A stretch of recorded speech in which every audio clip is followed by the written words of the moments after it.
제가 요한복음 저희가 쭉 나누고 있잖아요. 그래서 오늘까지 좀 나누고 다음부터는 제가 로마서를 하고, 여기 이제 예수님 고난 당하는 거는 내년도 고난 주간쯤에서 다시 요한복음 19장으로 다시 오겠습니다.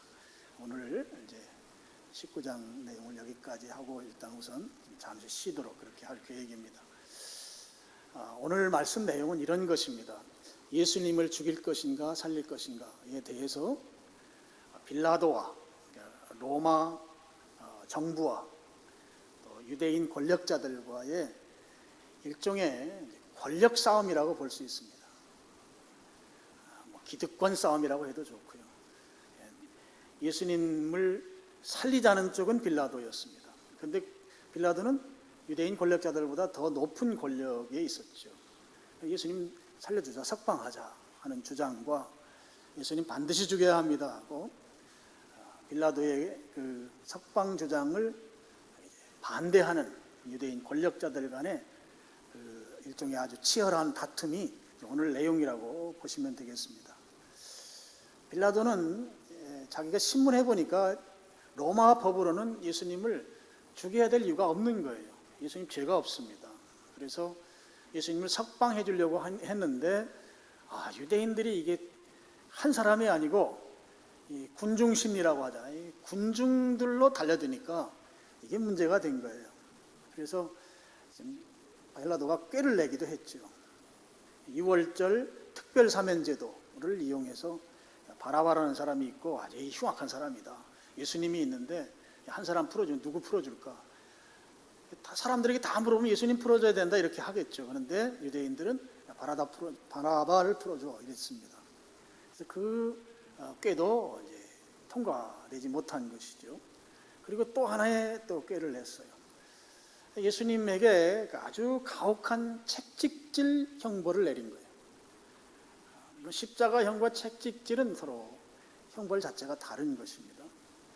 그래서 참혹한 이제 그 채찍에 맞으시고, 그러니까 예수님 몸은 이제 아주 형편없는 몸이 된 거죠. 아주 몰골이 말이 아닌 상황이죠. 그런 예수님의 몸을 보고 너희들이 인간이라면 그 모습 보고 동정심이 생길 수도 있고 인간적으로 그럴 수 있겠는가, 예수님 살려주자 이렇게 나올 줄 알았던 거예요. 그래서 예수님이 아주 채찍질로부터 가혹한 채찍질을 당하고 대신에 우리 성경에 보면 죽지 않을 만큼만 패라 이거였어요. 그렇게 로마 군인들에 의해서 채찍 맞고 유대인들 앞에 섰는데 유대인들이 예수님을 불쌍히 여기기는커녕 오히려 더 고래고래 소리를 지르는 겁니다. 그게 우리가 읽진 않았지만 6절에 나오죠. 거기에서 막 소리를 지르면서 예수님 십자가에 못 박아 죽여야 된다, 큰 소리를 치는 것이었습니다. 이런 유대인들의 강력한 저항, 지금 일종의 예수님을 살려야 된다 또 죽여야 된다고 하는 이 두 그룹 간의 아주 강력한 그 권력 투쟁 내지는 기득권 싸움 뭐 이런 속에서 결국은 빌라도가 굴복한 것이죠. 그래서 예수님 십자가에 못 박게 내주었습니다. 6절 중간쯤에 나오는 내용이죠. 그런 다음에 그래도 빌라도로서 자기의 그 일종의 자존심이라고 할까요? 권력자가 갖는 마지막 자존심 같은 거를 한마디로 표현합니다. 이제 6절 마지막에 보면 나는 그에게서 죄를 찾지 못했다 이렇게 말하고 있는 것이죠. 너희들에게 예수님 죽이도록 내주지만 우리 로마법으로 보면 예수님 죄 없다 이것입니다. 그러니까 이 말은 무슨 말인가 하면 로마의 법으로는 예수님을 처형할 근거가 없다. 그러면 너희들의 법으로 예수님을 처리해라. 그런 일종의 제안을 한 것입니다. 그랬을 때 이제 유대인들의 대답이 이제 7절인데요. 유대인들 말은 그런 거죠. 야, 그래, 우리 법으로 그러면 뭐 못 죽일 줄 아느냐? 우리 법대로 하겠다. 이렇게 나온 것이에요. 로마법을 가지고 있었던 빌라도는 예수님 죄가 없다예요. 근데 이제 유대법으로 그럼 너희들 해봐라 그랬더니 유대인들이 이걸 덥석 그래 우리 법으로 하겠다. 7절입니다. 유대인들이 대답하되 우리에게 법이 있으니 그 법대로 하면 그가 당연히 죽을 것은 그가 자기를 하나님의 아들이라고 했기 때문이다. 우리 법으로 하면 하나님의 아들이라고 했기 때문에 당연히 사형이다 이거예요. 우리 법으로 하겠다. 로마법은 안 되고 이제 유대인들의 법으로 하겠다고 했습니다. 그 유대인들의 법에는 예수님이 사형시키는 법이 어디에 나와 있는가? 레위기 24장 16절에 있습니다. 우리 같이 스크린 보시고 레위기 24장 16절 말씀을 같이 한번 읽어보겠습니다. 올려주시죠. 같이 읽겠습니다. 여호와의 이름을 모독하면 그를 반드시 죽일지니 온 회중이 돌로 그를 칠 것이니라. 거류민이든지 본토인이든지 여호와의 이름을 모독하면 그를 죽일지니라. 하나님의 이름을 모독했기 때문에 반드시 죽여야 된다는 거죠. 그런데 죽이는 방법까지 율법이 제시를 했어요. 온 회중이 돌로 쳐야 된다는 거예요. 그런데 지금 예수님을 돌로 치기 위해서 사람들을 모으면 이 사람들이 예수님을 돌로 치는 것이 아니라 아마 예수님을 죽이려고 마음먹었던 대제사장들과 그의 수하에 있는 사람들이 아마 돌에 맞을 것입니다. 왜냐하면 지금 모든 백성들은 예수님을 지지하고 있기 때문이죠. 근데 이제 빌라도가 너희들 법대로 해라 한 거예요. 로마법으로는 예수님 죽이면 안 된다 했잖아요. 그러니까 이걸 덥석 이제 유대인 지도자들이 받아들였어요. 우리 법대로 하겠다 하면서 우리 법으로는 예수님이 하나님의 이름을 모독한 죄, 우리 성경에는 신성 모독죄 이렇게 나오죠. 하나님을 모독한 죄로 죽이겠다 이랬어요. 그러니까 이 말을 듣고 빌라도가 8절에 보니까 더욱 두려워했다 이렇게 나와요. 예수님을 죽이겠다고 덥석 유대인들이 그 자기들의 유대인의 법대로 예수님 죽이겠다고 하면서 그 죄의 몫이 뭔가 보니까 하나님의 아들이라고 말했다는 거예요. 사실 이 말한 거 가지고 죽일 수는 없는 것인데 지금 유대인들은 아주 예수님 죽이기 위해서 온갖 혈안이 다 돼 있는 상태였던 것이죠. 근데 예수님이 하나님의 아들이라고 한 그 말을 듣고 빌라도가 성경에 보면 더욱 두려워했다 했습니다. 더욱 두려워했다는 것은 그 전부터 지금 빌라도가 두려워하고 있었다는 것이잖아요. 생각해 봤어요? 빌라도가 뭘 가지고 두려워했었을까? 세 가지 상황이 여기 떠올랐습니다. 한 가지는 바로 예수님이 예루살렘 성 입성할 때 수많은 군중들이 예수님을 지지했던 호산나 다윗의 자손. 다윗의 자손이라는 것은 왕의 가문이라는 것이죠. 우리의 왕으로 오셔서 호산나 우리를 좀 구원해 주십시오. 그런 그 구호와 외침 속에서 예수님이 예루살렘 성에 입성했습니다. 빌라도가 그 사실을 다 알고 있죠. 수많은 사람들이 예수님을 지지하고 예수님을 좀 추대하려고 하는 그런 분위기, 상황을 다 알고 있었습니다. 만약에 예수님을 죽인다고 하면 그렇게 지지하고 추앙했던 사람들이 어떻게 나올 것인가에 대한 두려움이 빌라도에게 있었다고 보는 것이죠. 만약에 예수님 죽였을 경우에 예수님을 지지하던 사람, 그 사람들의 반응, 빌라도가 그곳에서 총독으로 활동하는데 막대한 지장을 초래할 수 있는 그런 반응들이 나올 것에 대한 두려움이 있었다는 거예요. 또 한 가지는 예수님이 죄가 없잖아요. 그런데 예수님을 극구 죽이려고 하는 유대인 권력자들의 그 끈질긴 집착, 이것도 빌라도에겐 두려움이었을 것입니다. 여러분, 유대인 권력자들은 로마 이 총독부와 아주 결탁 관계에 있었습니다. 성전세 받아서 로마 빌라도에게 돈도 주고 또 사람들 로마 정부에 순종하도록 그렇게 만드는 일을 이 대제사장 그룹이 했거든요. 이게 사두개인들입니다. 사두개인은 원래 로마 정부와 결탁한 그런 세력들을 사두개인이라고 불러요. 그래서 만약에 이렇게 예수님 죽이려고 막 그렇게 집착하고 끈질긴 그런 태도를 보이는, 어떤 경우에도 반드시 죽여야 된다고 하는 그들에 대한 두려움이 빌라도에게 있었을 것이다 하는 거예요. 왜냐하면 죽이지 않게 되면 이들이 어떻게 나올 것인가에 대한 걱정이 빌라도에게 있었던 것이죠. 빌라도는 자기가 지금 총독으로 있는 이 유대 지경 안에서 밀란이 나거나 백성들이 로마 정부에 항거하거나 이런 일이 없어야 되거든요. 그래야만 자기가 앞으로 출세하는데 지금 그런 일이, 예수님을 죽이더라도 예수님 따르던 사람들의 저항, 예수님을 안 죽였을 경우에 유대인 권력자들의 그 저항, 앞으로 협력 안 하면 통치하기 어려운데, 지금까지 잘 협력 관계에 있었는데 이 사람들이 협력 안 하고 자기들 멋대로 하고 저항하게 되면 이것도 고통 골치 아픈 상황이었던 것이죠. 또 한 가지가 있습니다. 빌라도의 아내와 함께 이 총독으로 부임했는데요, 이 아내가 꿈을 꾼 거예요. 꿈을 꾸고 나서 그 꿈이 너무 악몽이었던 것입니다.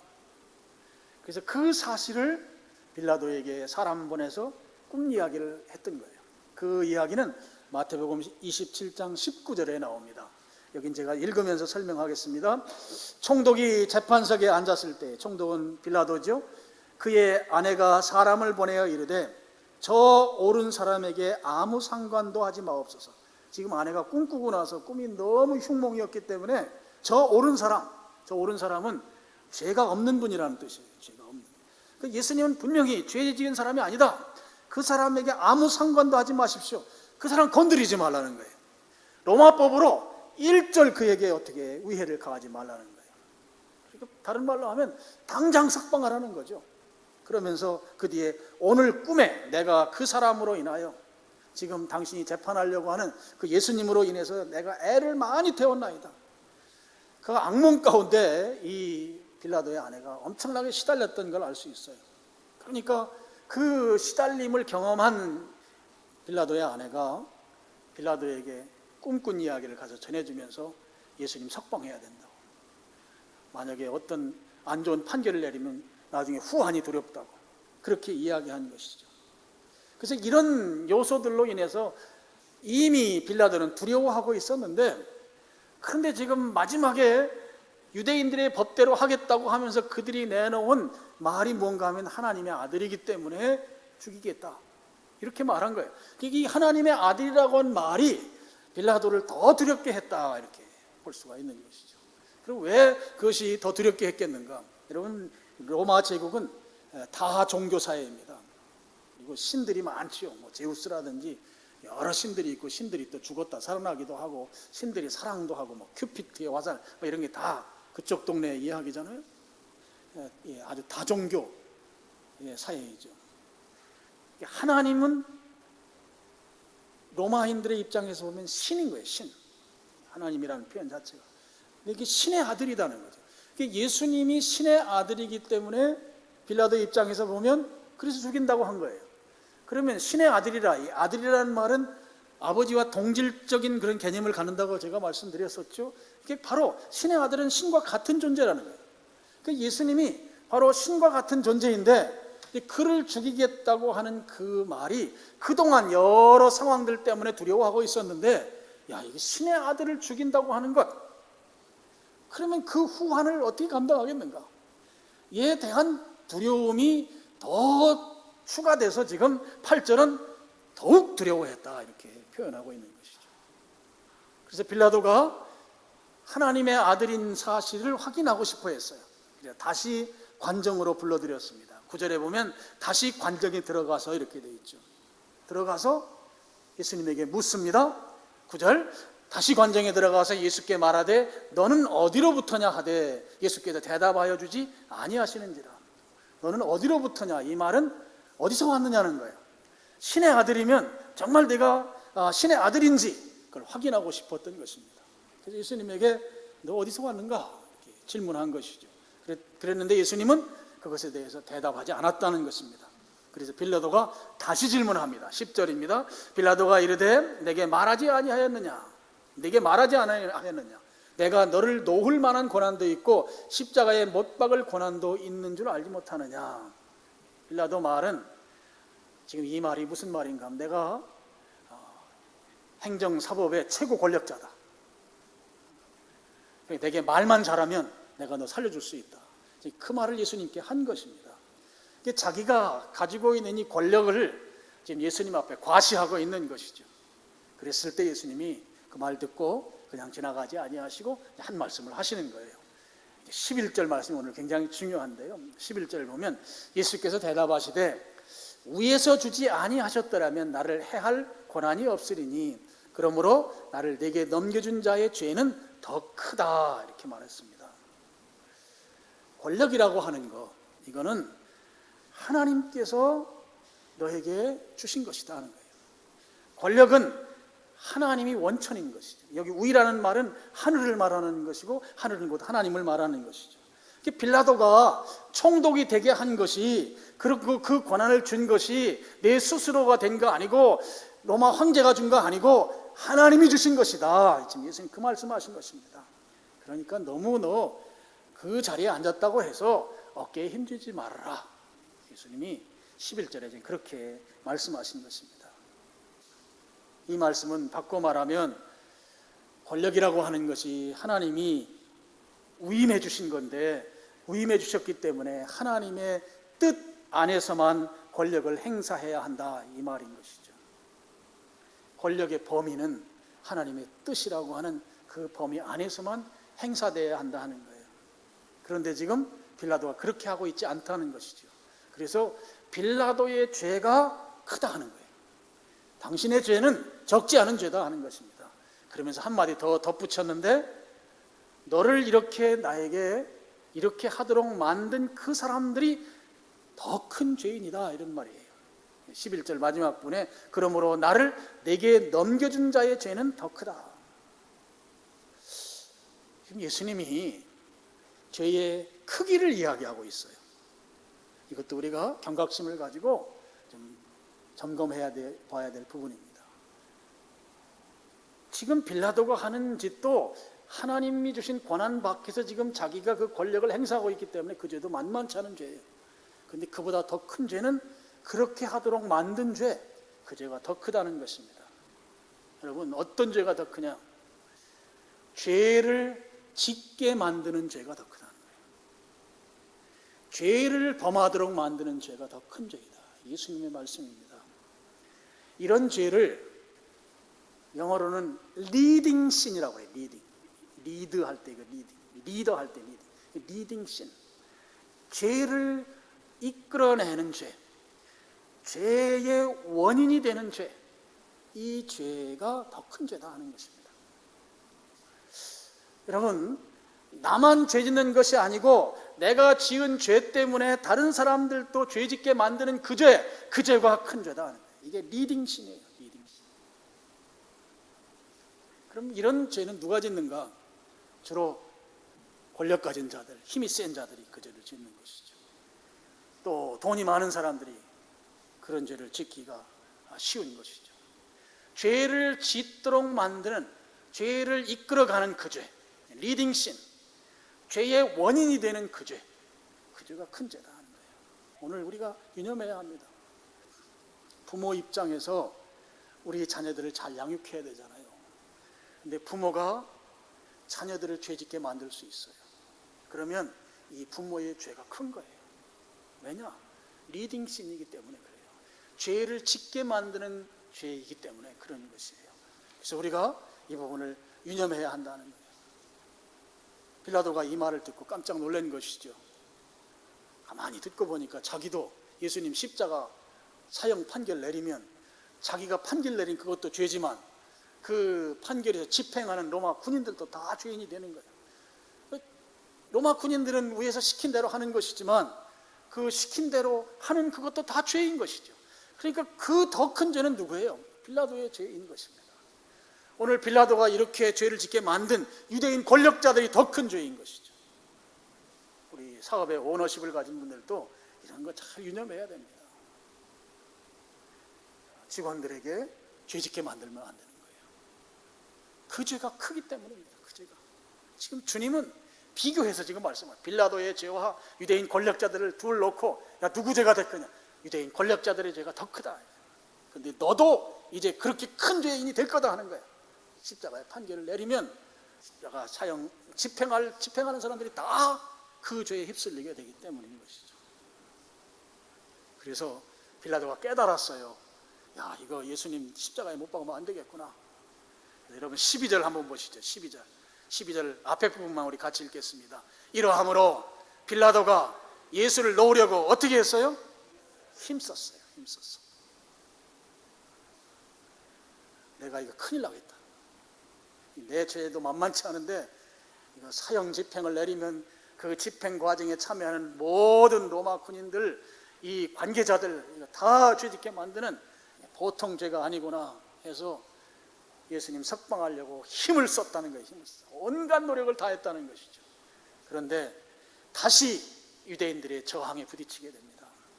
끈질긴 사람들이 빌라도의 석방 시도를 너무 강력하게 유대인들이 막아서 결국 그 막는 것이 성공한 거예요.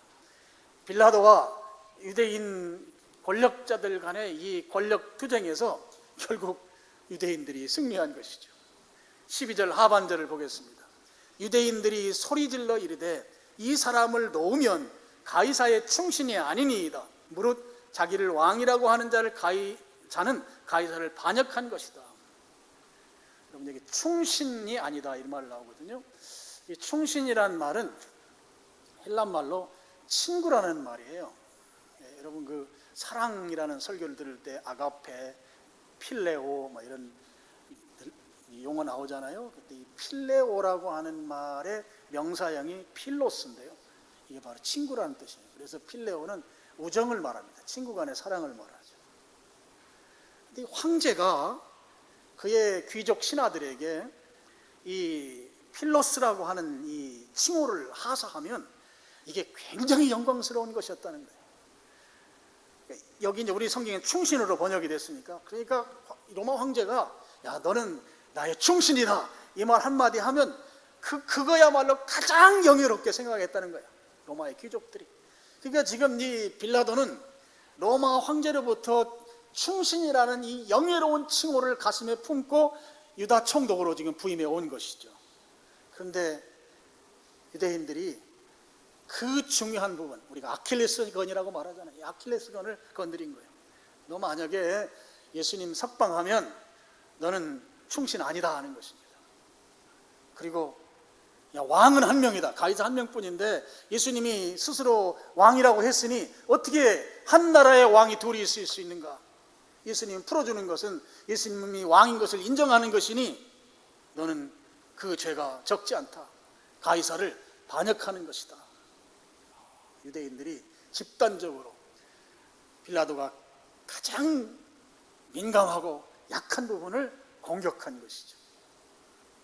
그래서 만약에 예수님 풀어주게 되면 그는 영예로운 충신의 자리에서 내려와야 합니다.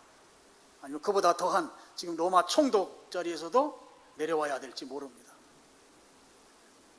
유대인들이 얼마나 간악한가 하면 저 사람의 가장 약한 부분, 내 말을 듣지 아니하면 못 견딜 그 부분을 딱 붙들고 그 부분을 공격한 거예요. 유대인들이 그런 거죠. 예수님 놓아주고 너 신세 망칠래? 아니면 예수님 죽이고 지금보다 더 출세할래? 이 둘 선택지를 지금 빌라도에게 준 것이죠. 예수님 죽이고 내 신세 망칠 거냐? 예수님 죽이고 현재 누리는 그 권력을 누리면서 더 영전의 기회를 볼 것이냐? 빌라도는 후자를 선택한 것이죠. 현세의 자기의 입지를 위해서 예수님 죽이는 쪽으로 도장을 찍게 됩니다. 그래서 빌라도에 의해서 예수님은 죄 없다고 그렇게 로마법으로 말해놓고도 결국 죄 있는 분으로 여겨져서 십자가에 처형받도록 그렇게 빌라도가 결정한 것이죠. 그래서 16절에 보면 이에 예수를 십자가에 못 박도록 그들에게 넘겨줬다. 13절은 이제 이 바닥에 그 돌을 깔아놓은, 오늘날 우리 보도블록처럼 이렇게 깔아놓은 그곳에 앉았다 하는 게, 거기에 재판석이 있다. 재판하기 위해서 이제 최종 재판이죠. 재판하기 위해서 가바다라고 하는 그 돌을 깔아놓은, 여러분 성지순례 다녀오신 분들은 이 유적이 아직 남아 있어요. 다 전체 다 남아 있지는 않지만 빌라도 시대에 그 바닥에 돌 깔아놓은 그 부분 아마 다 가서 보셨을 거예요. 있습니다. 아직 그곳에서 마지막 재판을 하고, 그 다음에 14절은 그 시간과 날짜를 알려줘요. 그것이 언제 일어나는가. 이날은 6월절의 준비일이요. 6월절 준비일은 6월절 바로 전날을 말합니다. 전날을 말하는데 유대인들은 저녁 6시부터 하루가 시작되기 때문에 금요일 저녁부터 토요일 저녁까지가 안식일이에요. 그럼 그 전이 금요일 낮과 목요일 밤부터가 6월절 준비일이에요. 근데 여기에 제6시라 그랬거든요. 여기 6시는 오전 6시를 말합니다. 여러분 성경 밑에 낮 12시라고 표현된 건 잘못된 거예요. 요한복음은 로마식 시간법을 따르고 있습니다. 그래서 그냥 우리가 지금 알고 있는 그 시간과 똑같아요. 그래야만 예수님 십자가에 달리신 그 일정과 다 맞아요. 예수님이 오전 9시에 십자가에 달렸다가 오후 3시에 돌아가셨거든요. 그런 일정들을 보면 낮 12시라고 하는 건 이게 맞지가 않아요. 그러니까 이건 잘못된 것이죠. 6시에, 오전 6시입니다. 유대인 시계는 6시 더하기 6을 더해야만 오늘 우리가 쓰는 시간이 나오고요. 이 로마식 시간은 그냥 오늘날 우리 시간과 똑같습니다. 오전 6시에 예수님을 재판한 거예요. 재판하는데 빌라도가 뭐라고 합니까? 14절 보면 제6시라 빌라도가 유대인들에게 이르되 보라 너희 왕이다 이랬습니다. 왕. 죄의 몫이 유대인의 왕이라는 이 죄의 몫을 지금 유대인들에게 고지한 것입니다. 그러니까 그 소리를 듣고 유대인들이 또 가만히 있지 않잖아요. 15절 보면 막 소리를 지르고 난리를 칩니다. 그들이 소리 지르되 없이 하소서 없이 하소서 그를 십자가에 못 박게 하소서. 그러니까 빌라도가 다시 말합니다. 빌라도가 이르되 내가 너희 왕을 십자가에 못 박으랴. 못 박는다 이 말이거든요. 그러니까 왕이라는 말이 유대인들의 귀에 거슬렸던 거예요. 그러니까 뭐라고 말합니까? 가이사 외에는 로마 황제 외에는 우리에게 왕이 없습니다. 유대인들이 이 얼마나 끈질긴지를 보여주는 대목입니다. 여러분 그렇게 해서 예수님이 십자가에 못 박혀 돌아가시게 되었습니다. 자, 빌라도가 도장 찍고 십자가에 못 박게 했어요. 거기에 유대인들 권력자들의 끈질긴 집착이 함께해서 예수님 돌아가셨습니다. 자, 오늘 설교 제목이 빌라도입니다. 그럼 그 이후에 빌라도는 어떻게 되었을까? 역사가들이 쓰는 기록을 이제 참조해서 좀 설명을 드리겠습니다. 특히 유세푸스의 기록에 의하면 이런 내용이 나와요. 사마리아 지역에 그리심산이 있어요. 그렇게 높은 산은 아닙니다. 그리심산에 전설로 내려오는 하나의 전설이 있었는데 어떤 전설인가 하면 모세가 광야에서 성막을 만들고 그 성막에 쓰는 그 성구들이 있죠. 성전에서 쓰는 여러 성구들이 뭘로 되어 있는가 하면 다 금으로 되어 있어요. 그래서 그 금으로 된 성구들, 성전에서 사용하던 이제 그릇 명자를 써서 이제 성전 그 기물들, 이 성물들이 그리심산에 감춰져 있다는 전설이 있었어요. 그래서 사람들이 그리심산에 가서 모세 시대에 사용하던 그 성물을 찾기만 하면 졸지에 벼락부자가 되는 거예요. 다 금으로 되어 있기 때문입니다. 그래서 사람들이 그걸 발굴하는 일을 이제 직접 나서서 하기 시작했어요. 그런데 빌라도가 그 소식을 듣고 사람들이 그걸 찾고 거기에 엄청난 이 금부치가 있다는 사실을 알고 빌라도도 자기도 한몫 잡고 싶었는지 거기에 참여하게 됩니다. 사람들을 동원해서 그리심산에 올라가서 모세 시대에 사용하던 그 성전의 기물들 금으로 된 걸 찾는 일을 하려고 했죠. 그러니까 기존에 그걸 찾고 있던 유대인들이 강력하게 저항한 거예요. 왜 당신이 여기 올라와서 우리가 하는 일을 방해하는가? 지금 1억 천금을 놓고 빌라도와 유대인들 간에 또다시 충돌이 생긴 것입니다. 그런데 누가 갑이에요? 빌라도가 갑이에요. 빌라도가 군인들을 동원해서 저항하는 사마리아 사람들을 다 죽여버린 거예요. 그렇게 한 후에 사마리아인들이 아주 극도의 이제 분노감에 의해서 빌라도가 이게 아주 간악한 사람이다. 그래서 빌라도의 상관이 그 위에 시리아의 총독인 비텔리우스라는 총독이 있어요. 이 사람은 후에 8번째 로마 황제가 되는 사람입니다. 이 사람에게 가서 탄원을 합니다.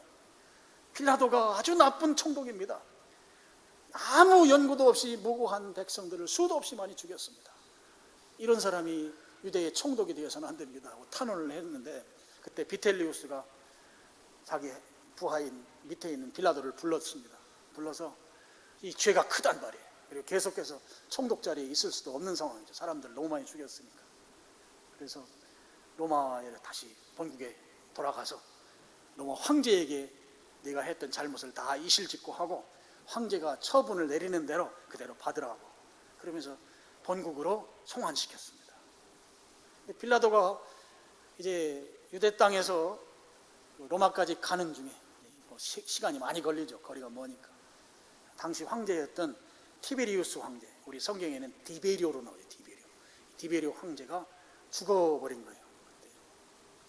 그러면서 이제 3대 황제가 칼리굴라라는 황제가 즉위하게 됩니다. 그래서 칼리굴라 황제 앞에 빌라도가 섰어요. 그래서 자기 이야기를 다 하니까 이 황제가 노하면서 당신은 죽을 목숨이다 하면서 유배시켰습니다. 유배에 가서 고통스럽게 남은 인생을 사는 거예요. 그러다가 스스로 목숨을 끊어요. 자살로 인생을 마쳐요. 제가 그 글을 읽으면서 가만히 생각해 봤어요.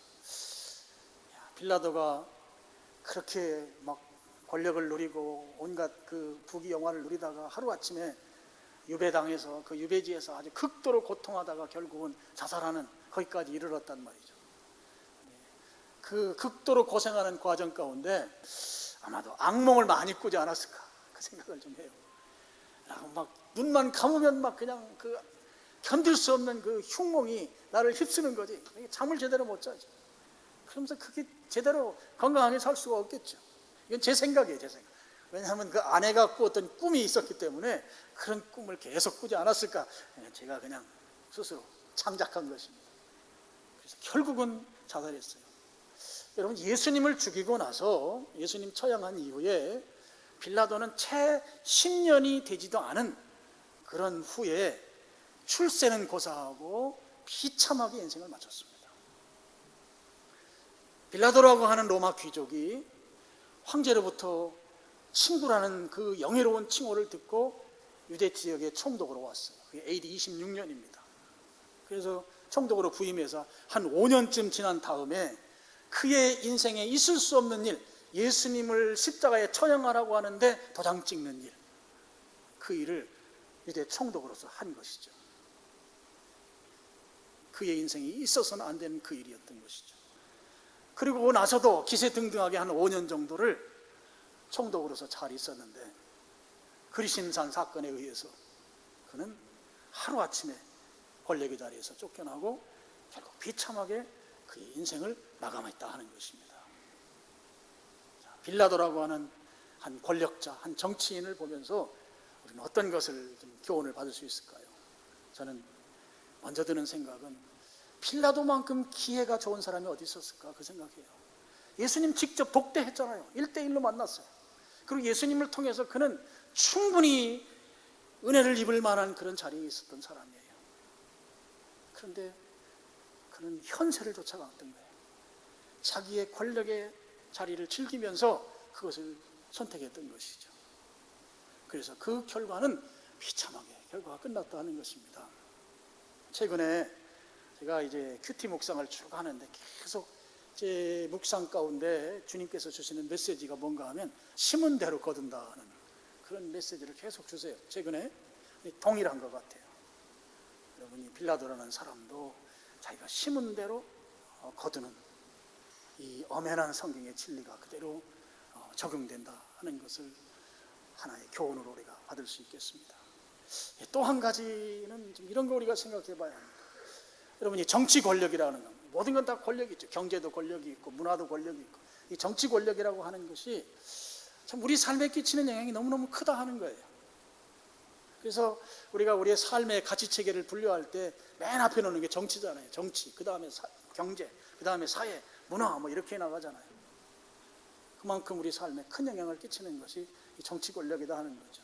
그래서 여러분 뉴스를 보더라도 정치 뉴스가 제일 앞에 나오고 신문에도 정치 기사가 제일 앞에 나옵니다.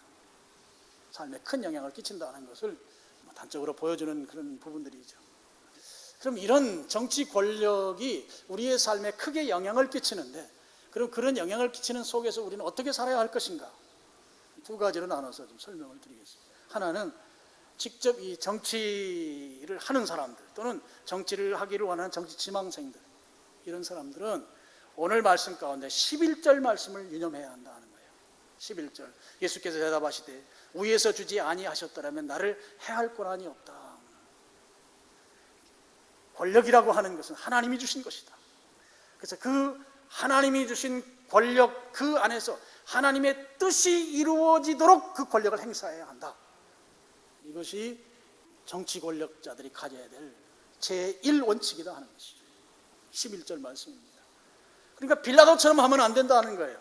빌라도는 자기의 입신 영달을 위해서 하나님이 주신 그 권력을 자기를 위해서 쓴 거예요. 그러다 보니까 빌라도는 리딩 시너가 된 거예요. 다른 사람들을 죄로 들어갈 수밖에 없도록 죄를 유도하고 죄를 생산하게 만드는 그런 리딩 시너, 죄를 이끌어가는 죄인이 됐던 것이죠. 정치하는 분들, 정치를 하기를 원하는 정치 지망생들은 그에게 주어진 권력이라고 하는 것은 하나님이 주신 것이다. 그래서 하나님의 뜻을 이루기 위한 그 범주 안에서 그 권력을 행사해야 한다. 이게 첫 번째 주는 교훈이죠. 그런 차원에서 우리나라에 지금 동성애법이 아직 통과가 안 된 걸로 저는 알고 있는데요. 이런 거 크리스천 정치가들이 막아야 합니다. 성경의 뜻에 절대 반하는 것은 하면 안 되는 것이죠. 저는 그런 생각도 해요. 제 생각이에요. 지금 미국도 동성애법이 통과돼서 법으로 안 해도 되잖아요. 그냥 본인들 취향이 그러면 그거 그냥 놔두면 되는데 그걸 왜 법으로 꼭 정하냐고. 이게 법으로 정했어요. 유럽이 그래요. 이거 하나님의 뜻에 전부 반하는 거예요. 우리나라도 지금 그렇게 가려고 하고 있어요.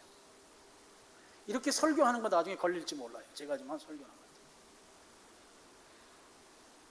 코로나 팬데믹을 여러분 그냥 지나칠 수 없는 부분을 이런 성경에 반하는 세계적인 추세를 한번 대조해서 생각해 보면 여러분 속에 인사이트가 생길 수 있어요. 코로나가 왜 전 세계적으로 이런 팬데믹 현상을 일으켰는가? 전 세계가 성경에 반하는 그것을 법으로 합법화하고 그렇게 해서 거기에 이제 저항하는 사람들은 감옥에 쳐넣고 벌금을 내게 하고 막아야 되는 것이죠. 하나님의 뜻 안에서. 그렇지 않으면 빌라도와 같이 그의 나중에 추후의 삶이 좋지 않을 수 있다 하는 거예요. 또 한 가지는 우리들의 태도죠. 우리는 정치하는 사람들이 아니니까. 그럼 우리는 이런 정치 권력에 대해서 어떤 태도를 가져야 되는가? 성경에는 기도하라고 이야기하고 있습니다. 디모데전서 2장 2절 말씀입니다. 앞에 이제 기도하라는 이야기 나오고 누구를 위해 기도하는지를 설명한 내용입니다. 우리 같이 읽겠습니다. 임금들과 높은 지위에 있는 모든 사람을 위하여 하라. 이는 우리가 모든 경건과 단정함으로 고요하고 평안한 생활을 하려 함이라. 여러분 왜 이 높은 권력에 있는 사람들을 위해 기도해야 되는가? 거기 이게 모든 사람이라고 나오거든요. 불신자를 다 포함해서 우리나라의 대통령을 위시한 위정자들을 위해서 우리가 기도해야 돼요. 기도해야 되는 이유가 있어요. 이는 우리가 모든 경건과 단정함으로 고요하고 평안한 생활을 하려 함이라. 여러분 그들이 잘되게 하기 위해서 우리가 기도하는 게 아니고 우리가 잘되기 위해서 기도한다는 거예요. 모든 경건, 무슨 말인가 하면 우리가 하는 신앙생활에 지장받지 않기 위해서, 바꿔 말합니다. 우리가 예배드리는 예배 생활에 지장받지 않기 위해서 권력자들을 위해서 기도해야 한다는 것이에요. 그들을 위해, 그들의 위정자들을 위해서 우리가 하는 기도는 목적이 우리가 잘 되기 위한 거예요. 우리가 편안한 생활을 하기 위한 것이에요. 그래서 기도하라는 것입니다. 오늘 우리가 가진 신앙은 지금 성경의 가르침을 보면 이 정치 권력이 우리의 신앙을 예속시킬 수가 없는 거예요. 교회가 정치 권력과 결탁해서도 절대 안 되는 거예요. 정치 권력은 우리의 신앙에 보면 아주 하급의 그런 가치인 거예요. 신앙이야말로 최고의 가치로 우리가 살아가야 된다는 것이죠. 근데 우리 신자들이, 믿는 자들이 이 정치 이념에 휘둘려서는 안 되는 거예요. 이른바 우파 좌파하는 그 이념에 의해서 신앙이 휘둘려서는 안 돼요. 그것 때문에 인간관계가 힘들어져서도 안 되는 것이에요. 정치와 관련된 것들은 그 권력적인 요소는 신앙으로 따지면 아주 하급이에요. 아주 하급. 그걸 우리가 인정해야 하는 것입니다. 빌라도가 예수님을 죽였습니다. 그리고 자기가 잘 될 줄 알았어요. 그런데 불과 5년 정도 지나서 그는 인생이 완전히 나락으로 떨어졌어요. 예수님이 이긴 줄 알았죠. 신앙을 이긴 줄 알았죠. 그런데 예수님은 빌라도에게 진 줄 알았는데 3일 만에 부활하셨습니다. 빌라도가 예수님을 어떻게 감당해요? 빌라도가 어떻게 예수님을 이겨요? 정치 권력이 어떻게 신앙을 이겨요? 안 되는 것이죠. 오늘 우리가 그런 거에 휩쓸려서는 안 돼요. 교회 안에 좌파 우파 있을 수 있어요. 또 지지하는 정당이 다를 수 있어요. 그렇지만 그것은 우리의 신앙을 휘둘릴 만한 그런 요소가 아니란 말이에요. 우리 교회에도 정치인들이 많이 왔다 갔어요. 정치인들 제가 따로 소개하지 않아요. 안 할 거예요. 앞으로도 제가 목회하는 그분들도 주님 앞에서는 하나의 예배자일 뿐이에요. 주님 앞에 예배하는 하나의 성도일 뿐인 것이에요. 교회는 정치의 예속이 될 수 없고 정치와 결탁할 수도 없는 것이에요. 저는 그렇게 개념을 정리하고 있습니다. 그래서 오늘 우리는 정치하는 사람들 위해 기도해야 합니다. 우리나라가 혼란하다고 해요. 지금 혼란스러워요. 은행 이자도 엄청나게 올라가가지고 아마 여러분들도 지금 고통스러울 거예요. 너무 많이 올랐어요. 은행 이자가. 힘들죠. 부자 되는 사람은 다 딴 데 있는 것 같아요. 이런 때 우리가 그런 것을 결정하는 결정권자를 위해 기도해야 돼요. 기도해야 합니다. 왜냐하면 우리가 평안하게 신앙생활을 하기 위해서. 막 여러분 비대 쪼들리고 있는 사람 계신가요? 막 생각하지 않았던 대로 어려움 가운데 있는 사람 계신가요? 그러면 그런 것을 풀어줄 만한 그런 권력자들을 위해 기도해야 돼요. 왜요? 오늘 디모데전서 2장 2절에 나오는 것처럼 우리가 평안한 생활을 하려면 그들을 위해 기도하라는 것이에요. 그러면 어떤 사회적인 이런 제도들이 바뀔 것입니다. 그리고 길이 열릴 것입니다. 신앙을 우리가 차원 높게 두고 살아가면 주님이 길을 열어주실 것이에요. 여러분 이 사실을 믿으시길 축원합니다. 휘둘리지 말자 하는 것이에요. 휘둘리지 말아요. 제가 그러잖아요. 여당 야당 있지만 우리는 다 천당 사람들이에요. 당이 달라 당이. 수준 높은 당을 우리가 하고 있잖아요. 그렇게 믿으시고 빌라도는 예수님이 이긴 줄 알았는데 결국은 비참하게 인생 끝낸다. 예수님은 빌라도에게 진 줄 알았는데 부활하셔서 승리하셨다. 우리의 신앙은 승리하는 신앙이다. 그렇게 여러분 정리하시고 나하고 이 정치적인 이념이 다르다고 해서 미워하거나 점심 먹을 때 밥 조금 먹으라고 흉보거나 이러지 마세요. 그분들도 다 한 형제 자매입니다. 그렇게 신앙을 가지고 승리해 나가는 여러분들 다 되시기를 주님의 이름으로 축원합니다. 기도하겠습니다. 아버지 하나님 감사합니다.